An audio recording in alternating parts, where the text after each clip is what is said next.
¿Qué puedo decir? Si es que cada vez me voy pareciendo más a la tía peluca de Carita de Ángel, no lo puedo evitar. Pero hoy, pequeños macabros, venimos a hablar de un tema muy actual, pero que forma ya parte también de la nostalgia millennial. Hola, pequeños macabros, yo soy Paula Macabra y esto es La Macabrería. Y es que estamos ante el estreno de la nueva temporada de Euphoria, una serie que en su momento fue todo un boom y que a muchos de nosotros nos transmite esta nostalgia de la adolescencia, de los dramas de instituto y de toda esta aura tan aesthetic que Sam Levy supo dar a esta pedazo de serie. Pero no vamos a hablar de la nueva temporada de Euphoria, nos vamos a poner en contexto y vamos a analizar todo el backstory de lo que realmente simboliza esta serie tan importante para toda una generación. Porque hay mucha gente que solamente se ha quedado en la superficie de esta serie y como estamos acostumbrados en este bendito canal, o maldito según se mire, hoy vamos a analizar las claves de Euphoria desde el principio. Es que Euphoria, pequeños macabros, no es una serie que solamente trata de drogas y ya está. No. Euphoria habla de adolescencia, de vacío y de una generación que está intentando sentir algo. La generación anestesiada. Y cuando vuelves a verla con calma, te das cuenta de algo. Cada personaje es una forma distinta de escapar del dolor. ¡Ja! ¿Cómo te ha quedado? Capítulo 1. El nacimiento de Rue. La serie comienza con uno de los detalles más interesantes de toda Euphoria, ya que Rue recuerda que el mejor momento de su vida fue cuando estaba en el vientre de su madre, el único momento de paz, un lugar sin expectativas, sin dolor, sin mundo. Y encima cuando nace ocurre un acontecimiento bastante importante, ya que su nacimiento está bajo el contexto de las Torres Gemelas. Y esto conecta ya con una idea súper interesante, pequeños macabros. Rue pertenece a una generación que nace en un mundo que ya está roto, una generación que ya nace en crisis. Y esto no será nada más que el principio de una gran explosión de acontecimientos que nos pondrán precisamente en un contexto de desesperanza y de toda esta aura que tiene esta generación. Capítulo 2. La primera crítica de la serie. Desde el principio vemos una crítica clara que hace Euphoria, y es que se mete de lleno en una crítica sobre la adolescencia actual. No es una adolescencia rebelde, es una adolescencia vacía, la adolescencia anestesiada, como decía. Pero a pesar de todo esto, a pesar de toda esta decadencia y desesperanza que podría teñir el tono de la serie, es que cuenta con varios puntos que marcan la diferencia. Punto número 1, la estética. La serie usa glitter, neones, maquillajes extremos, colores saturados. Digamos que utiliza la belleza para esconder la decadencia. Porque Euphoria hace algo muy inteligente, y es que convierte el dolor adolescente en algo bello, en algo visualmente hermoso. Capítulo 3. Los personajes más interesantes. Mirad, si esto fuera una reunión de amigos y se hablara de los personajes favoritos de cada uno, mis personajes femeninos favoritos son Maddie, Jules y Kat. Aunque he de decir que con este segundo revisionado que le he dado a la serie, me he sorprendido muchísimo y he tenido un cambio de idea, que por eso siempre en este canal recomendamos los revisionados. Y es que Fesco a mí nunca me había tirado, porque Fesco actualmente también forma parte de mis personajes favoritos. Pero vamos poco a poco. Lo interesante de la serie es que se centra de lleno en cada personaje y te mete directamente en su historia, casi como si de un cuento se tratase, hablando desde la psique y de los porqués de cada uno de los personajes principales, ya que cada capítulo comienza con una narración en off de la misma Rue que nos pone en contexto en la vida de cada uno de los personajes. Por ejemplo, tenemos a Jules, su estética lo es todo. Representa identidad, deseo, libertad y además tiene una historia personal muy importante, ya que ella representa la visibilidad trans. Después tenemos a Maddie, representa el poder femenino y la vulnerabilidad al mismo tiempo, pero a la vez se enturbia bastante su imagen de empoderamiento, dado que cuenta con muchísimos estereotipos femeninos tóxicos que ella misma acepta y abraza, llegando incluso a rozar lo violento. Y luego tenemos a Kat. Su historia es una crítica directa al porno y a la sexualidad digital. Y encima también habla de un tema muy interesante, que es este hilo tan fino que existe entre la burla por la gordofobia y la sexualización que pueda haber sobre ello. Y es que realmente tiene mucho sentido que esto lo trate la serie, ya que entre otros de los temas más recurrentes está la sexualización extrema. De hecho, diría que la estética de Euphoria está mezclada entre la adolescencia, la belleza de lo decadente y el aesthetic, y también la pornografía casi de las imágenes, la sexualización de la belleza juvenil. Y también vemos aquí otra crítica súper interesante, es utilizar el porno como educación sexual lo vemos sobre todo en los personajes masculinos,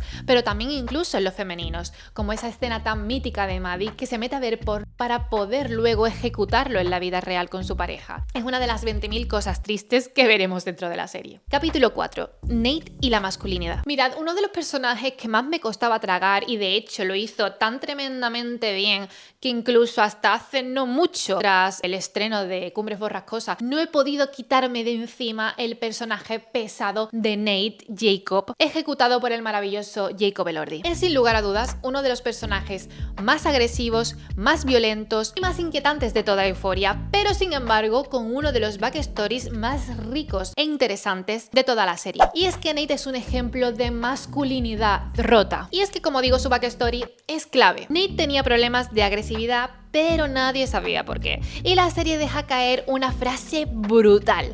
Él sabía que tenía problemas de agresividad, pero qué tío no los tiene. Él simplemente era así y así seguiría siendo. Pero en realidad su conflicto viene de algo mucho más oscuro, la relación con su padre. Porque el padre de Nate es uno de los personajes más turbios de toda la serie. Un hombre con un pasado difícil de borrar. Un hombre que por la represión, por su orientación, termina retorciendo su vida hasta el punto de llegar a afectarle en la vida personal de su propio hijo. Que por cierto, hablando de turbiedad, tienes que ver el análisis que hice del juez Frollo del Jorobado de Notre Dame, porque eso sí es un personaje turbio. Así que después del vídeo, échale un vistazo. Yo Euphoria la vi en su día, la estuve viendo en el momento que se estrenó, pero sin embargo hay escenas que no se me han podido quitar de la cabeza. Y una de ellas precisamente la protagoniza el padre de Nate. Ese momento tan perturbador en el motel de carretera donde vemos al padre de Nate mantener relaciones con Jules. Una escena tremendamente retorcida, remarcando así la herencia del trauma. Capítulo 5. Rue y la adicción. Y es que sin lugar a dudas, la historia de Rue es la base de toda Euphoria.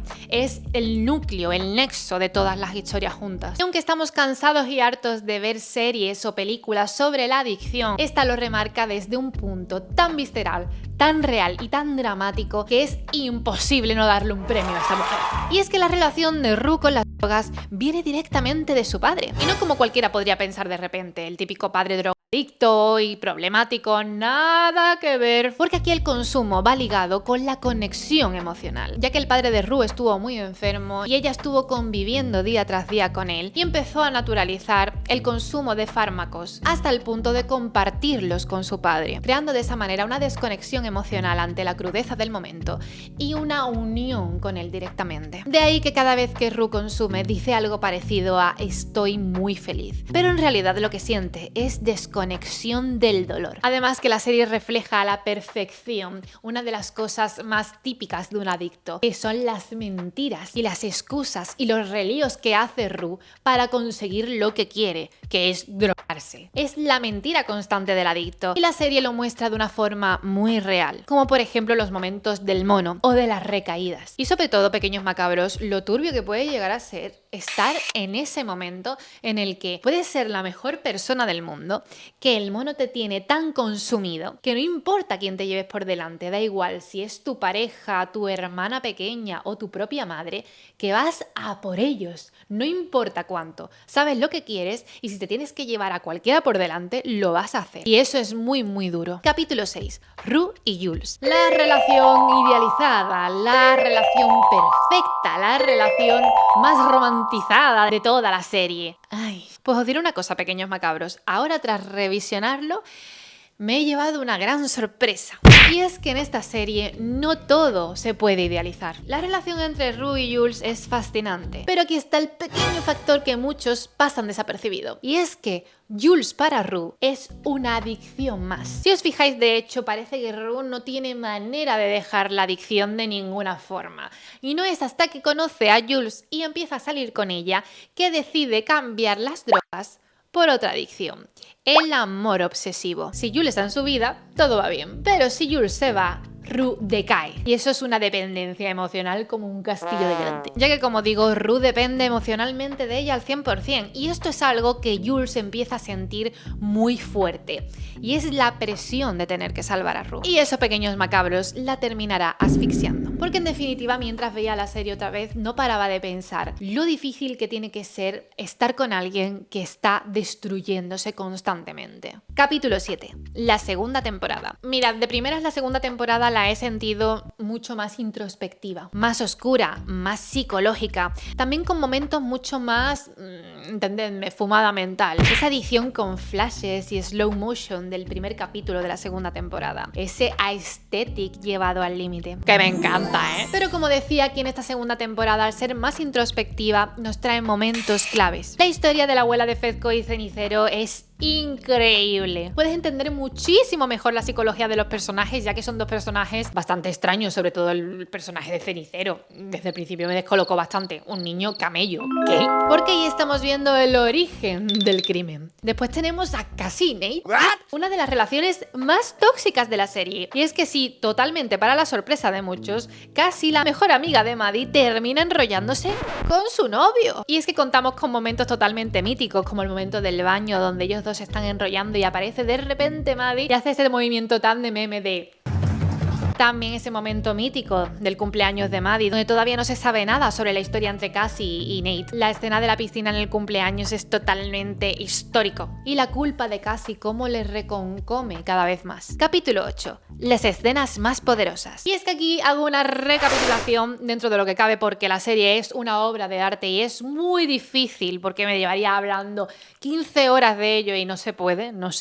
Pero es que hay varias escenas que son absolutamente brutales. La escena de la segunda temporada de Drink Before the War de Sinéad O'Connor. Es increíble cómo se hace la mezcla entre el personaje del padre de Nate, hablando de su backstory, y a la vez toda la culpa que va sintiendo Cassie, y cómo las dos historias se compenetran a la perfección.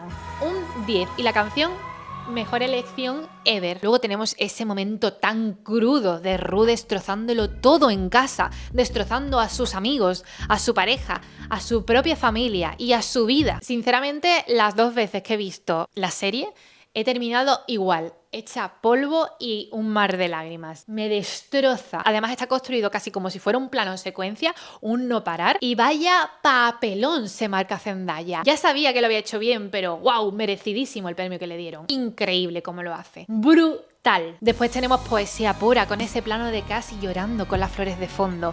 Autodestrucción absoluta. Y es que mucho se ha hablado en redes sociales en su momento sobre esa rutina que hacía Cassie todas las mañanas para intentar llamar la atención de Nate. Enfermizo, algo destructivo. Despertarse a las 4:30 de la mañana para hacerse esa limpieza facial, esa exfoliación intensa, los rulos en la cabeza, la ducha fría. Terrorífico. Sobre todo porque por encima de todo hay una verdad más dolorosa que todo eso. Y es que da igual lo que hiciera, que Nate pasaba absolutamente de ella. Y es que la serie, como he dicho, mezcla muchísimo la poesía visual, lo catastrófico con lo bello. Hace que el espectador mezcle emociones opuestas y eso es tremendamente inteligente. Vemos el amor con la culpa, el deseo con la destrucción, la sexualización, la toxicidad. Todo bajo un marco de flores, de brillos, de glitter, de fantasía, que hace que tu cerebro diga, es terrible, pero qué bello resulta. Capítulo 9. El final de la serie. Y es que el final, pequeños macabros, deja muchas puertas abiertas. Produce como un cierre incompleto al espectador. El final de Fezco y Cenicero es devastador y hace que la serie termine con una sensación muy concreta. Un vacío. La resaca emocional. Porque Euphoria no termina con una respuesta concreta, sino con la sensación de que los personajes todavía están intentando sobrevivir. Ya que vemos a una Rue aparentemente limpia, a una Jules arrepentida y a la vez con ganas de volver con ella, pero sin un cierre concreto para su romance. La historia de Fezco y Cenicero, ¿cómo es ese cierre realmente? O Lexi tras la obra de teatro, que por cierto era una de las cosas que menos me gustó la primera vez que la vi y